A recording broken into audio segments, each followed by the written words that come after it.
Welcome, and thank you for joining us.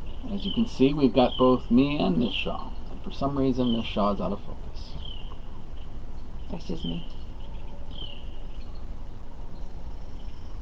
There we go. So, now that we've got Miss Shaw in focus, maybe, we're going to give everyone a chance to get on, and in the meantime, we'll play a little bit of meditative music for you guys. Okay? Welcome.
So thank you all for joining us. As you can see, we've got a little technical issue with Miss Shaw coming in and out of focus. Wow. This is why I don't get in front of the camera. Oh, stop. Okay. So, today we're going to talk about the first half of a handful of types of workings. But I want to be clear that this in no way is a completed list. Recognize that the Hermetic laws explain that everything we do is technically magic. So if everything we do is magic, then anything we do can become a working. If we hold our 10 parts of self together with all the 16 irrefutable laws, and we pull the 4 meditations together, and we venerate the 4 things that we're supposed to venerate, if we do all those things, then all of our actions are technically workings. But here's some ideas that when you're building a ritual or a working that you want to add extra focus to your reality over, these are some things that you can start with. Right? Did that make sense? I did. Okay. So, the first one and the most simplest is offerings. And we should really put offerings out for our land spirits, for our ancestors, for any deities that we associate and want to work with. But beyond that, we want to put extra offerings out for things that we want and desire. When we are beginning to create change in our reality, it behooves us to start with an offering for 2 reasons. One, if you make the offering, then you're the opening bid. Just like in life.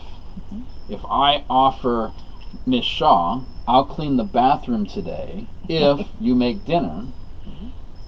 Well, I've put on table what I want, what I'm willing to pay, and what I want. She can then deny me, change the offer, but I set the standard, right? I'll clean the bathroom and you make dinner, right? And that kind of helps, right? Anything else? Mm-mm.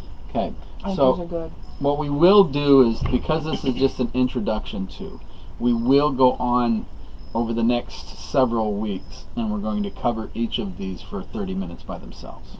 So don't feel like this is an all-encompassing class. This is an introduction to another series, right? So the next one is blessings and anointings. So we put out an offering. Now we're going to add blessings or anointings. So blessings or anointings is to shift your vibrational frequency so that you can achieve the proper energy, proper resonation for the law of attraction. So you attract what you actually want, right? So Ms. Shaw has with her one of those ways of doing this, right? So body products go on our body, Those are handy. and contact creates contagion. Mm-hmm. So if we anoint, if we add to a body product a specific oil or a specific set of herbs so that body product resonates at the frequency of what it is we desire, then in turn, us applying that oil to ourselves or that body product to ourselves is applying that same thing, right? It's just like any other type of working. Set your intentions before you put it on. The whole time you're putting it on. Lotion, you rub it in. The whole time you're rubbing it in, you think about what you're focused on and what you're wanting to bring to you.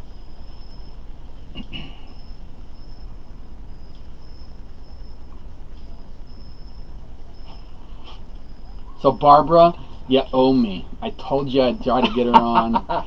Yes, I got her in front of the camera. You owe me.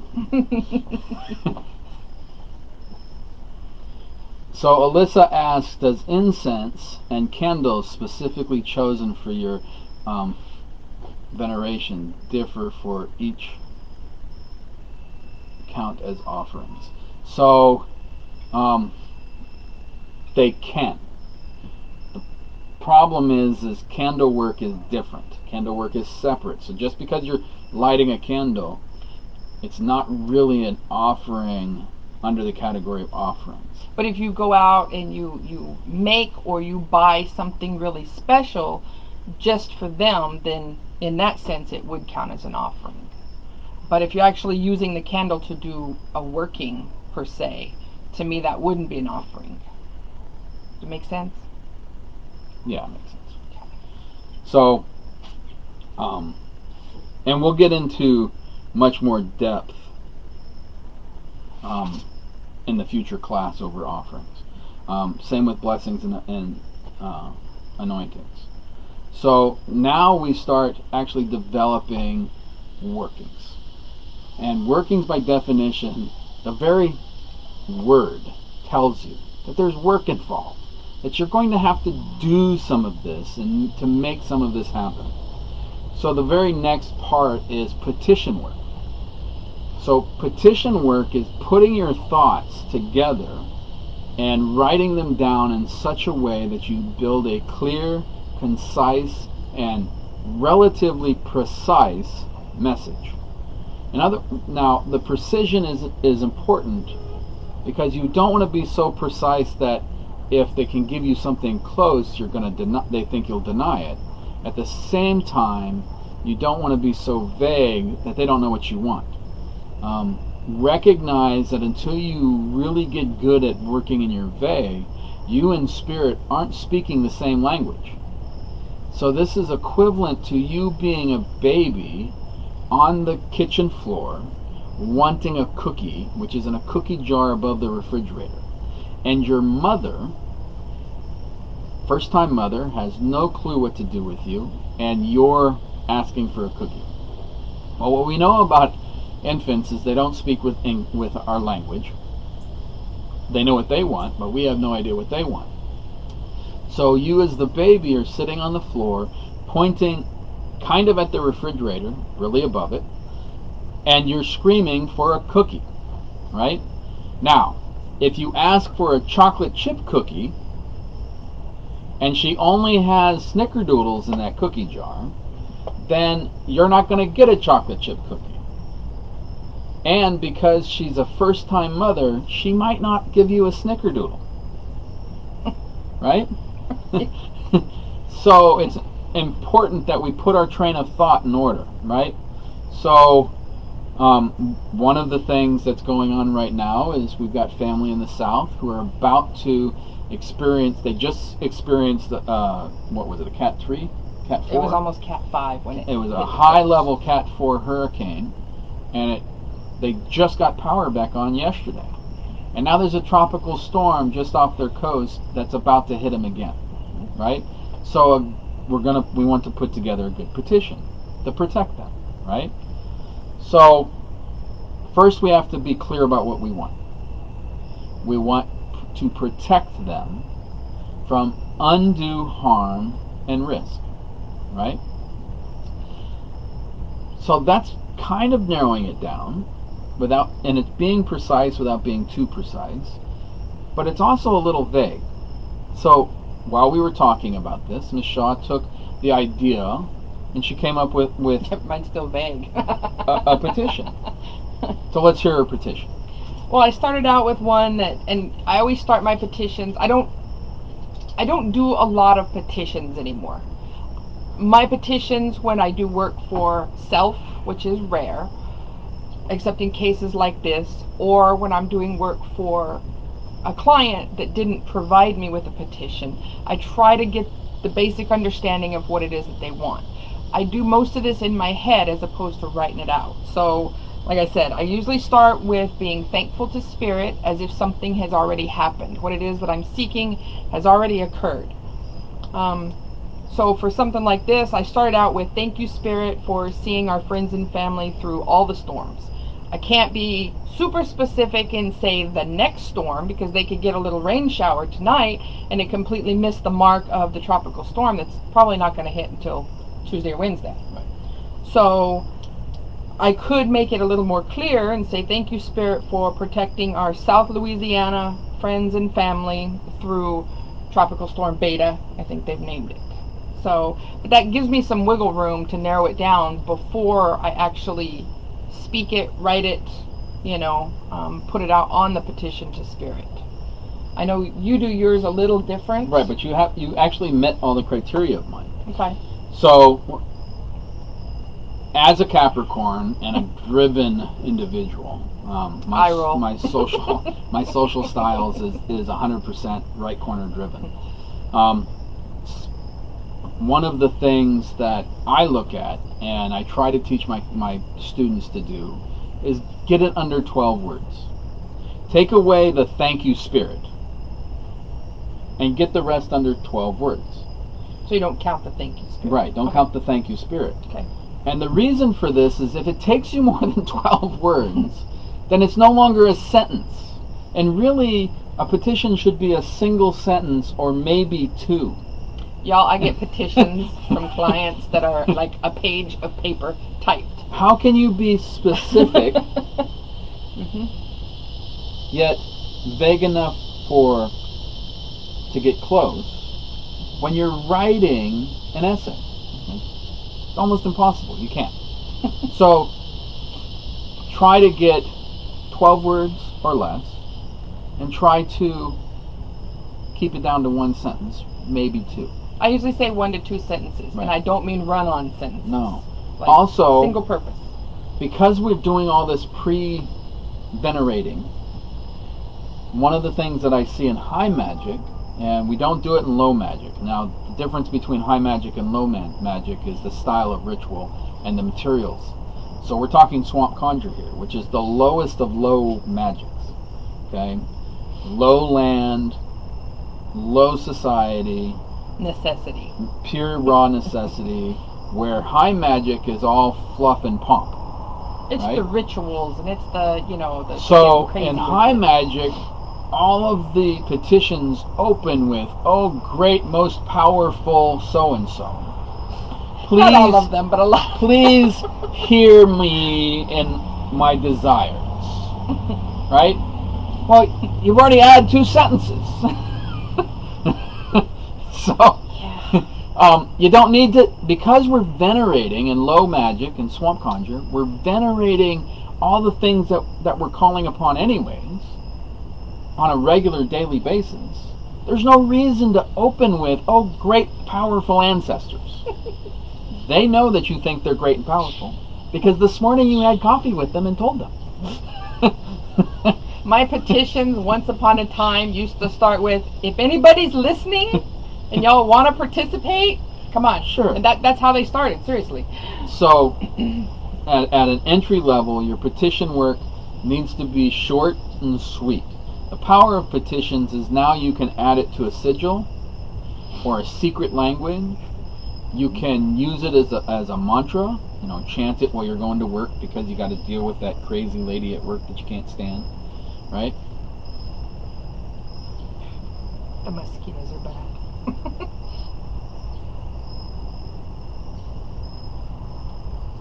So, but that's what we do with petitions, and we're going to go into much more detail on the sigil work and the secret languages in the class. Now we want to start adding energy. So, up to this point, it's been our energy, our offerings, our blessings and anointings, and our petition work. One way to add energy and to carry on, and I love this, the Christian Orthodox apply this to their principle behind prayer. And it fits and it coincides with pagan ritual because the Christian Orthodox, let's face it, got it from pagans. But a candle carries your petition or your prayer for a longer period of time. Mm-hmm. A carriage candle, a 2-inch by 6-inch carriage candle, can burn up to 36 hours. Beeswax, I wouldn't even want to imagine. At least double that. A votive in beeswax burns for almost 62 hours. So If burned right. So you're talking crazy amount of time. Who's going to hold a single thought of 12 words or less for 62 hours? For 36 hours? For 30 minutes? Nobody. In today's society, we don't have time. We have too many things going on in our life. There's no time to do that. Or there's very few of us who have time to do that. I know Miss Avie does this in her workings, where she'll spend 2 or 3 days focusing on a single working. But that's her job. That's her livelihood. She can do that. Most people can't. And this is where candle work helps. So, regardless of the style of candle, come up with your petition, invoke the petition into the candle, saying it, burning it. There's billions of ways, and we'll cover those in the future. And light the candle. Now, that petition will carry for the life of that candle. And Ms. Shaw's brought some examples of different types of candles. Y'all have seen most of them, like our altar candles, the coach candles that I make. Another good example is the altar candles. These are meant to burn a very specific way and for a very long period of time. Short workings that you're doing something really specific, little skull candles, little votives, even tea lights are good for, certain things. And then, of course, the figurals, if you're doing work for something specific, healing, love, These are just examples of candles. And like Mr. Kelly said, we'll be getting into all that during our classes. But the different shapes of candles is really about helping you get in the mindset. Oh yeah. Well, that's all any of this is tools. Right. They're all props. Everything from the oils and the candles and the petition to, however big you want to go, it's all tools and props. You don't technically need any of it. Eventually, if you're focused enough and you're confident enough in your own abilities and your skill, you can sit on your couch at night and manifest certain things in your life. You don't need any of this. And we'll get to that, how to do that in part 2. But these do help. These tools are super helpful to get you in the right mindset and to keep you focused for the specific period of time that you need them. Yes. All right. And then the last one we're going to cover tonight is vessel work. Now, vessel work is a very broad spectrum of things, right? Fruit, when used in a working, can become a vessel. You hollow it out, you put things inside of it, it becomes a vessel, right? The freezer spells are vessels. The freezer itself is a vessel. Plus, you're putting either a jar or a Ziploc bag or another vessel inside that freezer. Our money lamp is burning right in there Our right money now. lamp is a freezer spell. That's a vessel. Or a vessel. Not a freezer spell. The principle behind vessel work is the vessel represents reality. A specific person's reality, your reality, a specific moment in time's reality, doesn't matter. It's symbolic of reality. And like attracts like, and contact creates contagion. So in that reality, we create two things. We create first the likeness of the target, and then we create a likeness of the effect we want to have on that target. Right? We then take that and we work over it with as much energy as we can for a period of time. And then we dismantle that vessel so that energy, so it creates a black hole. So you create this likeness inside this vessel, and life begins to go that way. When you take it away, it creates a void. The universe naturally fills a void with what was already there, right? So, because it's the easiest. Well, you created the void by doing away with the vessel work. So that's the first thing they try to put back. And this is how vessel works are supposed to happen. Miss Shaw's got a very beautiful vessel working designed to help people see the truth and understand the truth, right? So it's got lots of symbolism in it. It's a chalice with rhinestones. Little mirrored things, anything to reflect. Right? So when someone's in there, they see all the angles of a situation. Right? The situation or the truth, the real self. Right. Only what I put in that vessel with them. Sure. It'll begin to take an effect while they're in the vessel, but it actually doesn't fully take effect until she creates that void. When she takes them out of the vessel and sets them someplace safe, they don't have protection on, they haven't been cleansed, so now the universe wants to fill that void.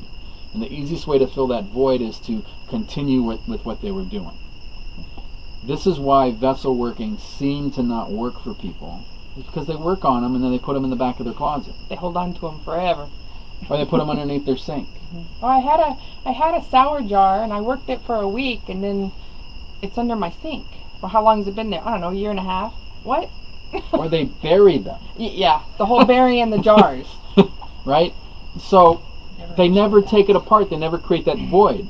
So instead of getting shoved into the new reality that you want them to have, you're gently pushing them, and the only push that you have is you. You don't have any external force. Nothing's helping you. And Alyssa's being funny. She asked if if you burn a freezer spell, does it become a water working? No. Well, chemically, yes, or a steam spell, but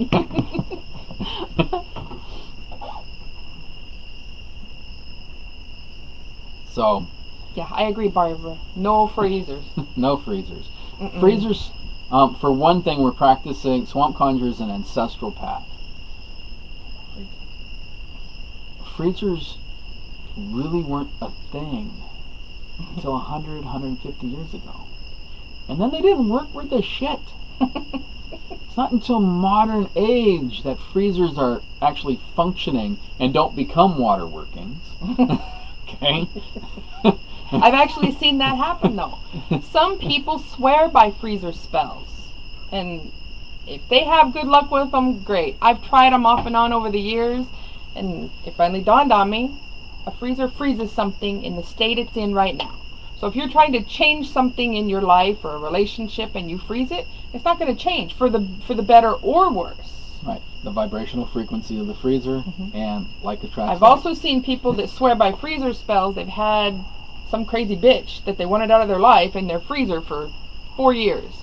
They move, they clean the freezer out. They can't remember what the hell it is, but they take it with them to the new house. it's thawed out. This bitch comes back. I mean, at Now- some point, it's gonna unthaw. Right. A freezer spell will keep a bitch out of your life if, at the moment of freezing, she's not in your life. Right. Well, yeah. But it will only do it until. Now, she if you gets want to past it. freeze something today so you can work on it this week and create a change by the end of the week, absolutely. They work great for something like that, but that's really it. Right. So those are the first half of the types of workings we're going to talk about. Thank you so much for joining us. Y'all are fun. And The comments are just the best. thank you for participating and being part of our family. We look forward to seeing you next Sunday at sunset. Love y'all.